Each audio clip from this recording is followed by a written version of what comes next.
ভগৎ সিং ইতিহাস থেকে হারিয়ে যেতেন যদি না এই মহিলা থাকতেন। হ্যাঁ, ঠিকই শুনেছেন, তার নাম দুর্গাবতী দেবী। ইতিহাস যাদেরকে ভুলে গেছে সেই রকম কিছু মানুষদের নিয়ে আমরা কথা বলবো স্কুল ঘরে। 1907 সালের 7ই অক্টোবর এলাহাবাদে জন্ম এক সাহসিনী নারীর, দুর্গাবতী দেবী, যিনি ইতিহাসে পরিচিতা হন দুর্গা ভাবী নামে। কিন্তু কেন এই নাম? 1928 সাল ভগৎ সিং আর রাজগুরু ব্রিটিশ পুলিশ অফিসার স্যান্ডার্সকে হত্যা করে পালাতে চাইছেন। পুলিশ চারদিকে তল্লাশি করছে। ঠিক তখনই দুর্গাবতী দেবী নিজের জীবনের ঝুঁকি নিয়ে ভগৎ সিং এর স্ত্রী সেজে তাকে লাহোর থেকে ট্রেনে তুলে দেন নিরাপদ আশ্রয়ে। সেদিন যদি দুর্গা না থাকতেন, ভগৎ সিং হয়তো ইতিহাসেই হারিয়ে যেতেন। তিনি শুধু সহযোগী নন, স্বয়ং একজন বিপ্লবী।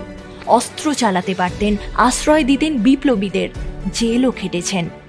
স্বাধীনতার পর আর সামনে আসেননি তিনি, নিজেকে নিঃশব্দে সমাজ সেবায় বিলিয়ে দেন। 15ই অক্টোবর 1999 গাজিয়াবাদে 92 বছর বয়সে শেষ নিঃশ্বাস ত্যাগ করেন তিনি।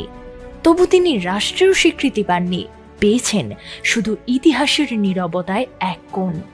দুর্গাবতী দেবী ছিলেন সেই নারী যিনি রিভলভারে নয়, সাহসে ইতিহাস লিখেছিলেন।